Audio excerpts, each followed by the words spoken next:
Hey everyone, today we have Mahesh Vinayagam, CEO and founder at Cubotica.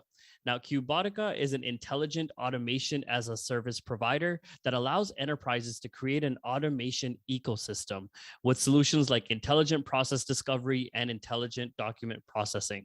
Now, Mahesh comes from 20 years of experience on the business side of the IT world, working for a large multinational corporation before starting his journey as an entrepreneur in the startup world.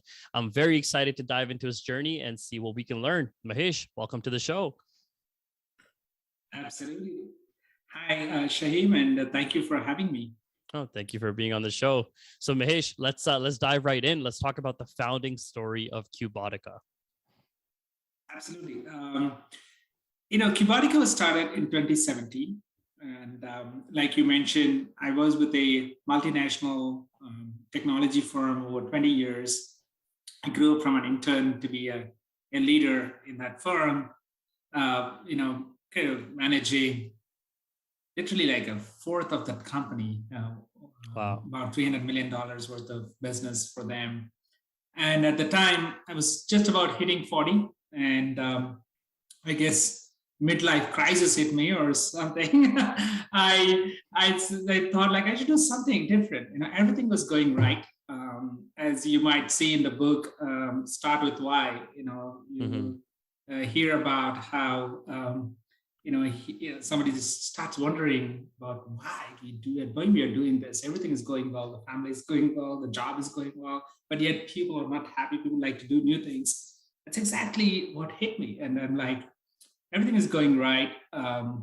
However, I'm not feeling the thrill. I'm not feeling challenged enough in life. So I'm like, okay, let me just take a different journey than a corporate journey, and then I took the plunge. Luckily, my wife and my daughter were like, okay, you know what, we'll support you in your journey. Interestingly, there's a story I'll tell you in a minute, but when I wanted to quit and start my entrepreneurial journey at the time, there were three ideas that's kind of very prevalent: digital marketing, cloud, and then automation. And when I looked at it, automation was close to my heart. There was, a few things that happened before that point where I had gotten see how automation could really change life, change the perspective of work itself. So I was like, very, very excited about what it can do, and when I'm making this change in my career, if I had to bet on something, I would bet on something that's actually truly transformational in every aspect, whether it's life and work.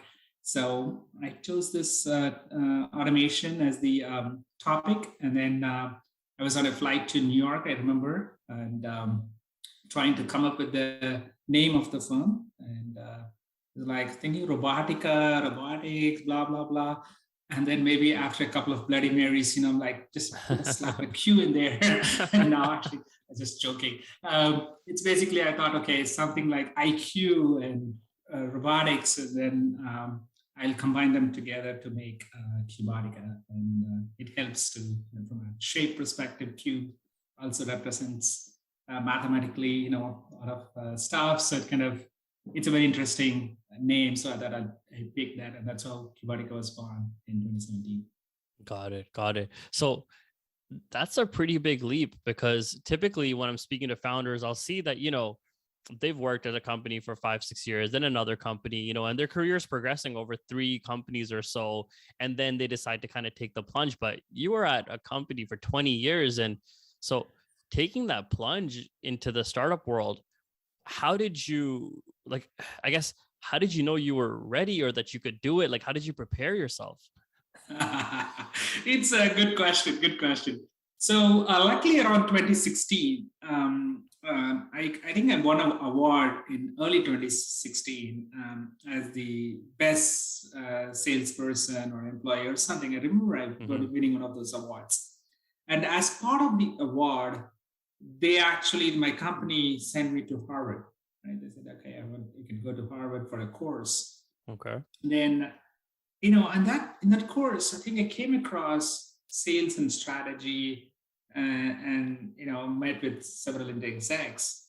But when I looked at it and then kind of thinking about the corporate lives and kind of really understanding what they are saying and what these people are doing it, I was thinking that, my corporate life is kind of really becoming templated. Almost everybody seems to have the same way of doing things, of numbers, status reports, and that's kind of Right. what almost it is, right? And I'm like, how do I prepare myself from this? Then on the way back, I remember picking a book called Entrepreneur Roller Coaster, right, by Dan Hardy. And then I read that book on the way. And when I read that book, I'm thinking it's a completely different dimension to what I went through now, the exacts that I made, and then here it's Entrepreneur Roller Coaster. And then I'm excited like by the whole book, the entrepreneurial journey. So there was no preparation. It was like getting onto a roller coaster. You can't prepare for it, right? You don't know the twists and turns, and it can take the ups and downs and all that stuff. But mentally, there are only a couple of things that you can be prepared for. One, financially, could you be ready for 6 months of no pay, for example, right? Could you actually support your family, pay the bills, get your Cobra insurance in order? Could you pay for any bills and any emergencies that will come in? Those are things that you have to take care of, basic hygiene factors. And sometimes you think about preparedness from a sacrifice standpoint. Are you ready to sacrifice the normal pleasures that work will come in, the normal pleasures of having a paycheck every 16th and every 2nd or the 1st? And that's going to go away, and you're not going to have that trickling cash flow in. How do you actually now you can't think about like a coffee. That's something, that story that I said I'll tell you later. I think it's the right time to tell you that story. We were prepared as a family to say that we won't take any trips for the next 1 year, right? Wow. No vacations, no trips. We'll probably take a driving trip, no plane trips. We'll not spend for plane tickets. And I also take a oath that I will never buy a Starbucks coffee for myself, okay, until the time I get a first dollar from the company. Okay, that's a vow that I took. I bought coffees and I go with the customer, buy it for them, and I take one. That's okay. But for myself, never. I never indulge in that first year. I said I'm not going to indulge in anything. Bare minimum, get a sandwich from a store, a cold sandwich, get it, not a hard food for the period of time, because every month, every dollar counts. We have to make sure that we are ready for that sacrifice. And the other thing is that have the right people with you. So I'm trying to talk to some good advisors in this field, somebody that I consider as mentor and experts in the field of automation. I talk to them, understand the landscape a little bit, attended a couple of conferences, spoke to the practitioners, people that I don't know about, and kind of really test the water a little bit, test the idea a bit. So I think I tested the hypothesis, made sure I was ready financially, mentally, all of that pieces. And I think those were the readiness most important, I would say, and I got that ready, I would say. Nice. That reminds me of a quote, and I'm forgetting the person's name, but it was this big oil billionaire, and I think the last name was Hunt. And basically what he said was, to be successful, there are two things you need. Number one, you need to know what the price you're willing to pay is. And then number two, you have to resolve to pay that price. And I think that's kind of what you're talking about when it comes to sacrifice, right? Like choosing the things that you're going to need to sacrifice. So that's great to hear. So Mahesh, let's talk a little bit about the problems that you're solving now with Cubotica, and how did you go about discovering that those problems needed to be solved? Correct. So like I said, when I was on my previous job, around 2013 or 2012, I read this article. It's talked about outsourcing is dead.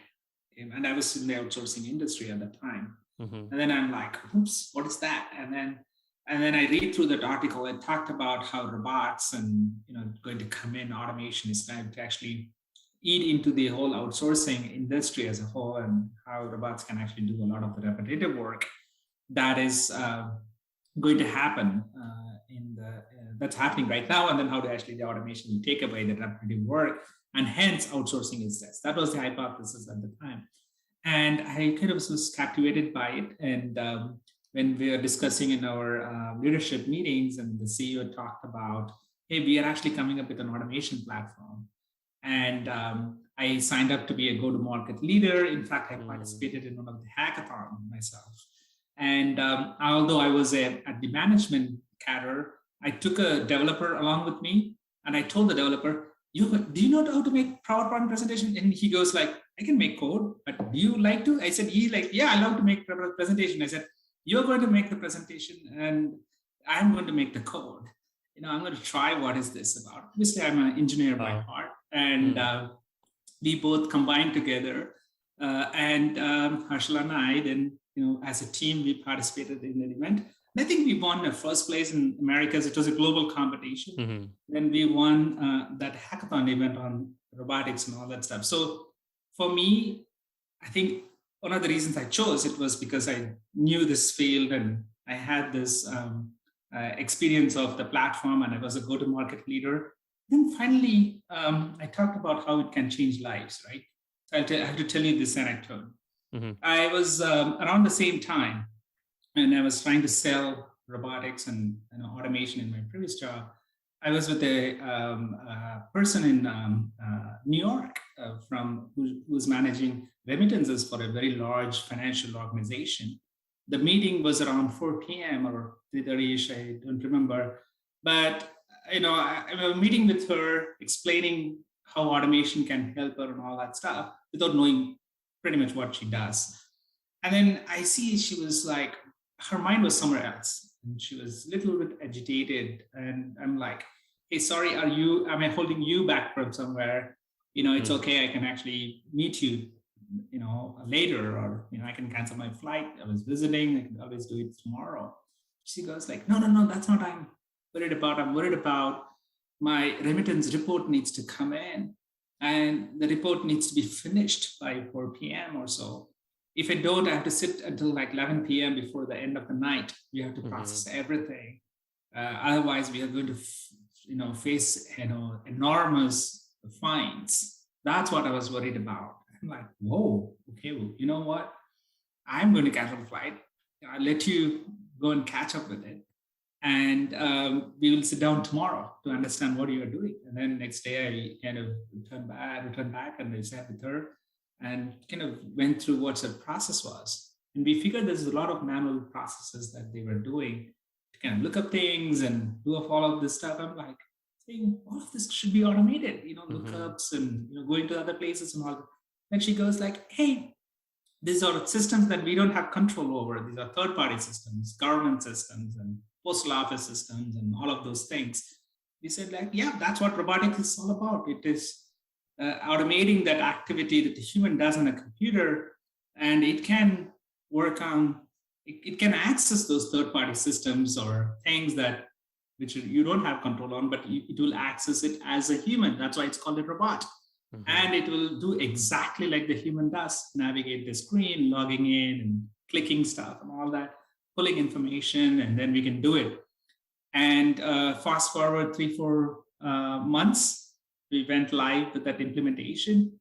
And she was like the happiest person in the world. She's like, my God, this is changing my life. Now I can actually go home and have lunch instead of having to worry about it until 4 p.m. because the bots do it within minutes of those remittances come in, not like hours with the humans just triggering those and trying to look up and do this. I think put together all of those things, I think that is why I chose this topic. I knew that it has an impact I will consider myself as right-brained, if you will.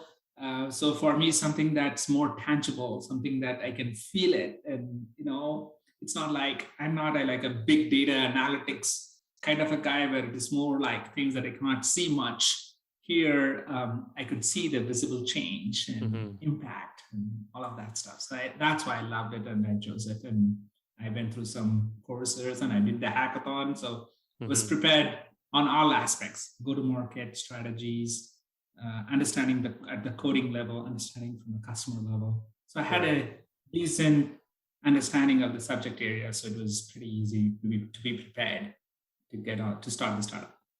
Gotcha. So just that solution that you created for that person, was that, sorry, with your previous company, or that is how Cubotica was born? Like that's when you first... That was the previous company. Oh, okay. That was the previous company. Yeah, that was a use case that that captivated me. And then I came in when I wanted to start Cubotica. Sorry if I missed that part of the question. So when I started Cubotica, we said, okay, we will do a solution to help our customers accelerate the development of these bots. Right. And also discover the possibilities of automation, right? Where to look for those automation opportunities. So if we have an automated way of collecting that information and documenting the processes and all that, because a lot of things that I talked about in the previous use case, for example, like logging onto different systems, following a flow and all that, it will require somebody go and writing out nice diagrams, flow charts, and operating procedures and manuals. So if we actually automate even that is actually repetitive human work. So how do you actually automate those things? So we figured on that. And then the second thing that we did was the automation of the activity itself. How do we help accelerate the automation of the activity?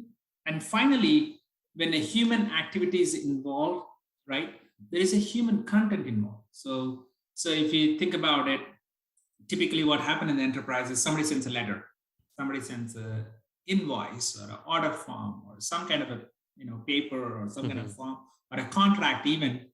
It could be in digital form or it could be in paper, but still it's a human consumable content, right?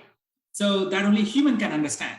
You feed it to a machine, the machine can't understand a book or a contract or a form. So how do I actually now create solutions that can understand those human consumable content, extract the relevant information, we call it like the key data or the key values from those human consumable content, and then feed into this automated workflow that I talked about is kind of what we are trying to solve here at Cubotica. So we have two products, Document AI and Discover AI. Got it. So Mahesh, when you were working at your previous company, again, it was a massive corporation. You're doing the go-to-market. You're working on the sales side of it. But I feel like that's very different from having your own company. It's a startup. You don't have that big name behind you, so on and so forth. So what are some of the challenges you've faced when you're taking your current company to market, and how have you overcome some of them? Great question.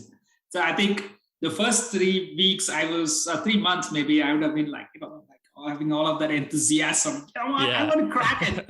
I was like managing $250 million. I have to set myself a $2 million goal, right? And I'm just off meeting people. And then I'm suddenly like, oops, reality hits me in that people are asking me, okay, do you have a team? How long do you take to finish this? And in fact, I won a deal by describing this in a beautiful video and presentation. I kind of blew everything, it's like a beautiful presentation. I did it well. Then the customer says, I'll give you the order. Will it be ready in, 6 weeks or, maybe 3 months? I'm like, okay, let me go back and think it out. And then I come back and think, what do I do with this? Okay, I need a developer. I need this. And then I'm like, then I have to bite the dust and I have to tell the customers, sorry, I don't think I'm ready yet to finish it. Wow. So it was not easy, I think. Then after 4 or 5 months starting the company, I started to feel it, right? With no revenues, with no income. And then I had to pay my team, right? And then I had to have expenses to go to places and all that stuff. It quickly adds up, and it is quite intense. And I think it was not easy. I would say that while I was prepared to take care of all my personal stuff and certain seed capital. Obviously, I had some seed capital to get the first few months going. But oh gosh, I didn't know how fast that will go away, and how soon I had to can you quickly react and get more, investments in? And what we did, instead of taking investments, we then decided that we'd start to actually sell some of our consulting. We'll become like, we'll help provide services to our customers, provide our advice. We'll monetize that and then help fund our business through that. So I think we quickly changed gears. We said, okay, let's do that. And we did that pretty successfully for the first couple of years, quickly, reached $1 million of revenue and, about, decent profit from that. And then from that profit, we actually started work on the product. In fact, the company started in 2017, but then 2017 was a wash because of all of that trial and error things and meeting and all that. In 2019, we did all of those consulting and kind of services and all that stuff. But while doing that, we are very conscious. We stuck to only the topic that we were interested in, the automation topic. We did not do subcontracting. We are not in the business of doing, selling people hours and all that stuff. But we wanted to be in a strategic area, advising our customers, understanding their problems related to this automation subject, and collect those nice stories and probably good use cases for the future. So we were very, very, very targeted. Very targeted. We did not take anything that comes in. We were just focused on those, which is good. That luckily we ended up. And that actually, the experience helped us really trial our product concept. So what we did was we used those third-party implementation products to kind of really prove our hypothesis around those products that I talked about. Mm-hmm. And we integrated, put together certain other third-party products and create a nice solution set that eventually we were able to build the product as the pandemic started. So that's another story maybe we'll touch upon later.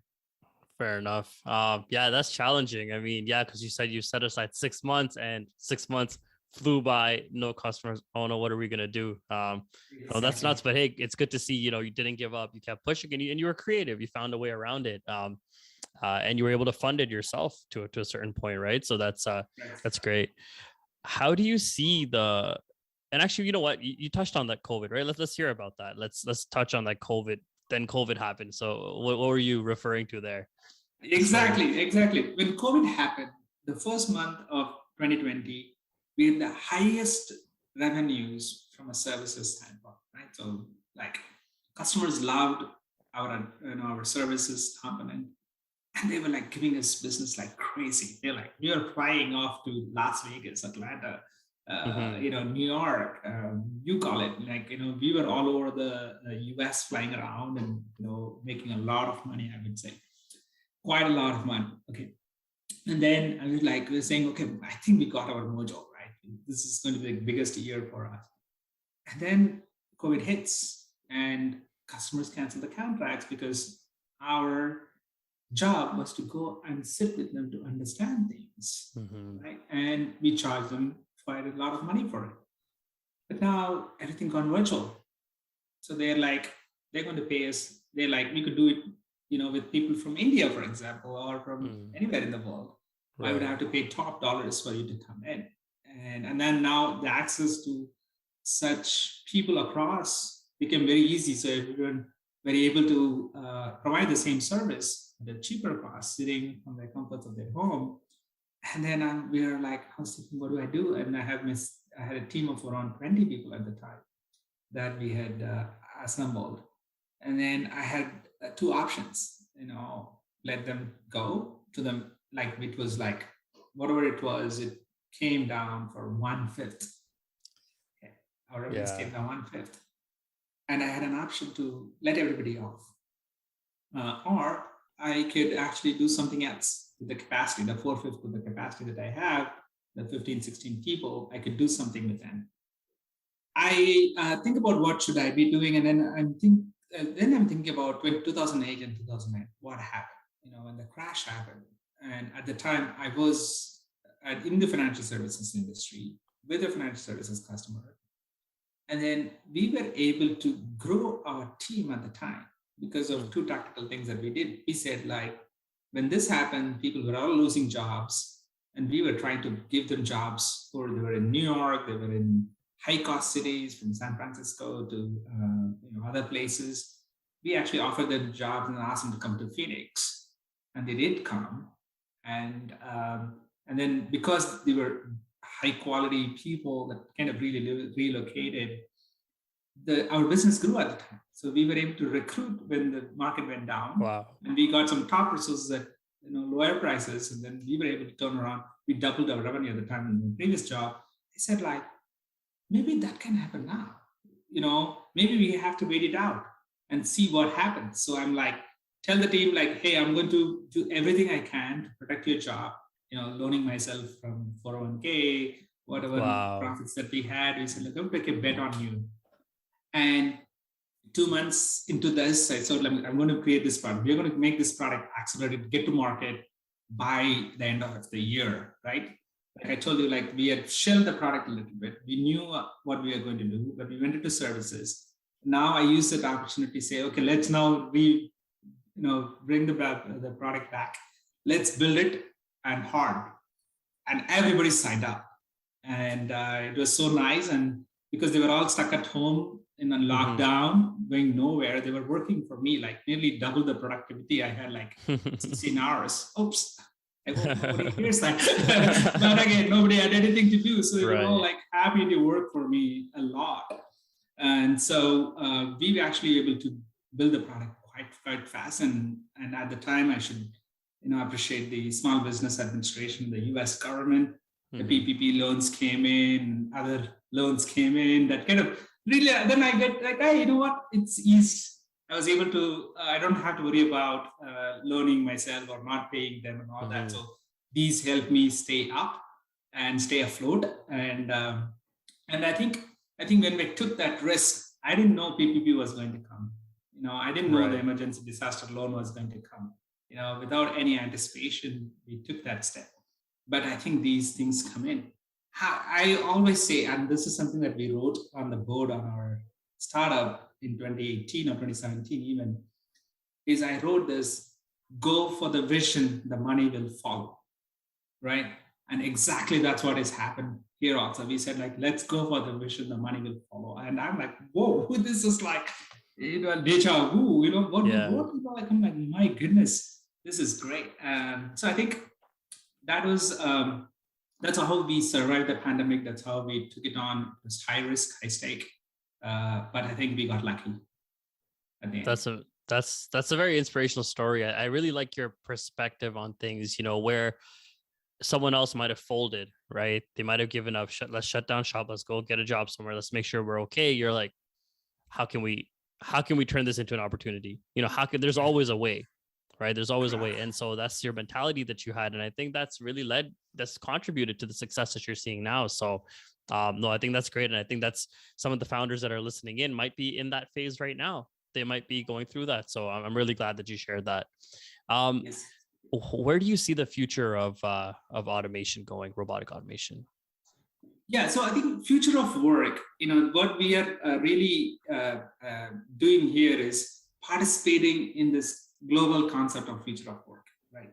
When we started, it was only a concept, but then as the pandemic stuck, and one of the other contributing factors for me to invest was, hey, now the human reliance has to come down. You could in the past, you could say that I could have 10 people here, I could have 30 people in different location, I could have 30 people in different location.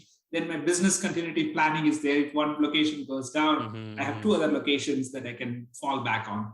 But the pandemic showed that all three locations could be down. All of them could be affected at the same time with pandemic. People can fall ill on all the locations. So there was no choice. So as much as we can reduce the reliance on the human aspect of this and help them with tools, so they could don't have to focus on it. And that's one part of it. They cannot come. The other part of it is, even if they are doing the work, they could have kids coming around. They don't feel good about things and all that. So if they had enhancement tools that can take care of doing the things, and they are just it's like, you loading the machine, instead of you cutting the word and making things up, instead of here, just going to load the machine and then just switch it on and then just get the output back. Similarly, on the computers, you can do the same concept. So I think I I thought about that is going to be something useful, right? And something that kind of helpful during the pandemic. And that is what we were actually impacting the future of work. We said that this is how the work needs to happen in the future. In the future, humans in every aspect will become the facilitator of the transaction. The machines has to do all the work, right? Mm-hmm. All this computer-based work that people are that is immaterial and reading through. Like think about it, lawyers and others reading through 100 Yeah. pages of contracts and trying to find a clause that could be detrimental to their clients, and they paid like $400 an hour Mm-hmm. to kind of really do all of that stuff. Now, let's say a computer just said, okay, here's the class that Yeah. actually you're thinking about. Here is a jurisdiction. This is that. All of that information is present to them. Then still the human has to make that decision. What is Mm-hmm. that relevancy, the context, and all that stuff. So I think the way that we work, the way we do things on a computer is changing dramatically. And where the machines is going to assist humans in really unlocking their true human potential instead of them becoming robots and machines and repetitive stuff that they do like machines. So I think the robots have been really released out of the humans, and humans can kind of really bring in a lot more creativity. We already see this. We're in a world of creators, Mm-hmm. there's so much creativity happening around us.